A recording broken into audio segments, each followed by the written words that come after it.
always loved animals. It's always been a big part of my life to be around them. Coming out here and being able to learn was a blessing. Sí, Jeremy es una persona sensible.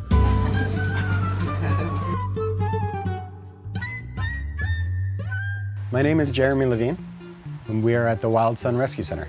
I started Wild Sun around 2015.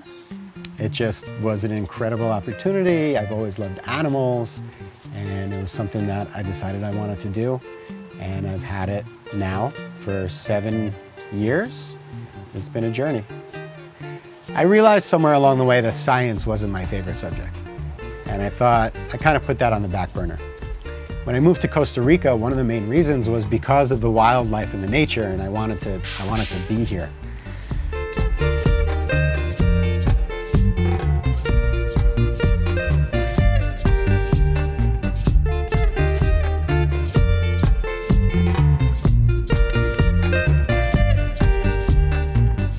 I'm not a biologist. I had no experience with wildlife whatsoever when I started this, but I have surrounded myself with people that do have experience, surrounded myself with experts.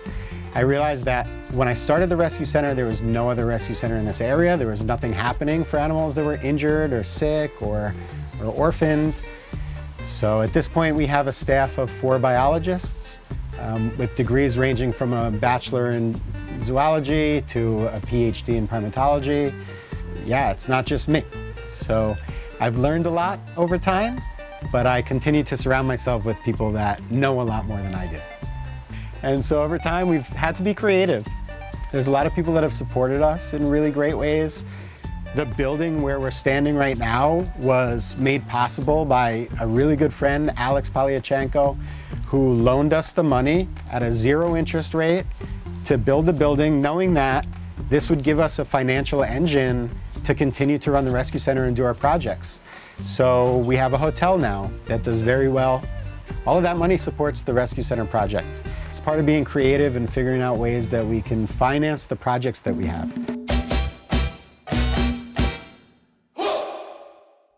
We receive all kinds of animals, basically anything that's wild and lives in the area. But the ones we get the most are probably howler monkeys, capuchin monkeys. We work a lot with scarlet macaws, of course, because we're breeding them. We get a lot of squirrels and possums. And on the more exotic side, we have treated anteaters and kinkajous, and we had an ocelot in the ICU a month ago. People bring us everything. I would say 50% of the animals that come in are howler monkeys. The reason why they're coming in the most is because we have a major issue with electrocution. 98% of the power lines in Costa Rica are uninsulated. If you watch howler monkeys move through the trees, they're gonna anchor their tail to a branch and they're gonna reach out for the next tree. And so they're touching those 2 things at once. And that's when they complete a circuit, they get electrocuted. Most of the howler monkeys that we do receive are the babies that were on their mother's backs when the mothers get electrocuted. We have to hand feed them. It's pretty vigorous at the beginning, 6 times a day and once through the middle of the night. They continue to be hand-fed in the ICU, but always on teddy bears. We're not touching them unless it's medically necessary. We're not talking to them. We're trying to keep them wild and not habituated. Cush is driving them. They'll be okay. I mean, I prefer we put more people in here. So we collaborate with these farm owners. Basically, they have 100 hectares, 200-something acres. And they've given us an area where we can put an electric fence around the jungle so that this is the last phase of release, so that the monkeys can be in nature as far away from people as possible until they're ready to go.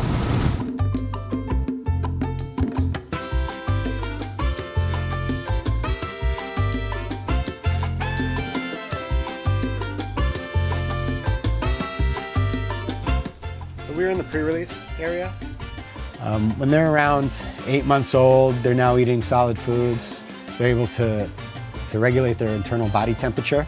They go out there, they're surrounded by their own species.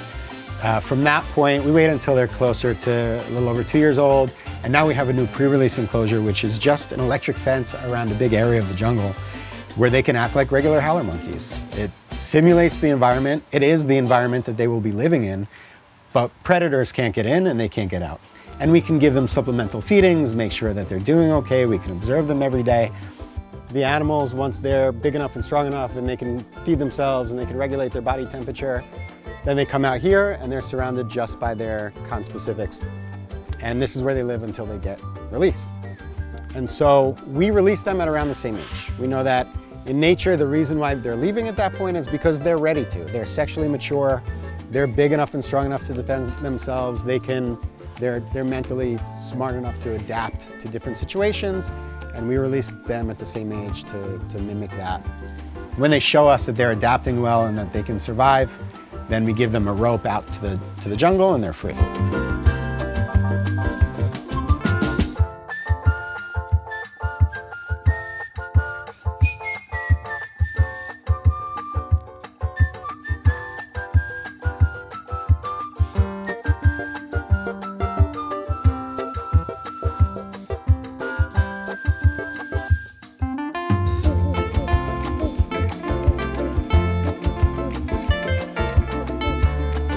Right now we're reintroducing the Scarlet macaw.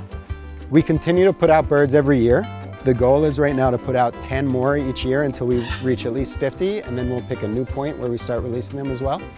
And so it's working. As this time has gone on, they've started to increase their range, and the birds that have been out longer are the ones that come back the least. And yeah, it's a really beautiful thing to see and be a part of.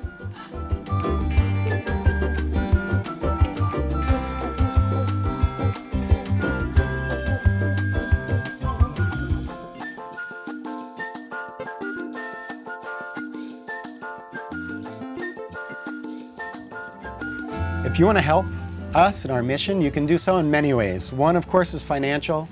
Another is coming and helping physically in the form of being a volunteer.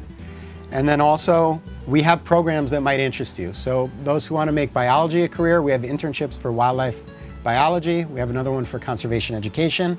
And we have programs for pre-vets who would like to get into vet school, and for vet students as well. And all of that is with the intention of supporting the rescue center, because even now, no matter how much resources we have, we could always use another animal caretaker. We could always use an x-ray machine. We need a vet clinic. There's so much more we can do. My name is Mason Edwards. I'm from Alexandria, Virginia, and I go to school in Maryland. When I came here, I didn't have much experience in the vet world, but yeah, I've learned more here than I have in college by far. I've told all my friends that too, and my family. I guess the way I think now is like we've become a family, so it's more like love and like appreciation rather than competitiveness to get to the top. Mi nombre es Andrés Pérez Valverde, soy médico veterinario desde hace 5 años y medio y estoy aquí en Wilson desde hace 8 meses. Sí, Jeremy es una persona sensible porque no es cualquiera el que tiene empatía hacia animales con los que normalmente no tienes la posibilidad tal vez de compartir como tal vez en el nivel de una mascota. Y algo muy bonito es que él todavía ve para adelante. No es como que él quiere que el proyecto se quede aquí nomás, pues ahora que ha logrado reintegrar las lapas, ya teníamos 30 en esta área donde hace 30 años no había ninguna. So yeah, I'm thankful for Jeremy. I think Jeremy's a hero for allowing so many people to get a start in the vet world. And in a world where everybody thinks and acts like Jeremy, I feel like we get a lot more stuff done because of the fact that he's always willing to put himself second and put others first. It seems like he just wants to see everybody succeed. So if everybody was like that, I feel like the world would be a better place. A hero for me is someone that does good for the sake of doing good. Someone that sees an injustice and wants to right that injustice. Someone that steps up through the face of adversity to help others, be they animals, people, whatever. And really, when I thought about it, although I had no money to do it and no means, and really, I probably wouldn't be the ideal person to do it, I wanted to, because when I thought of myself as a 10-year-old, I would be my own hero if I did this and said yes.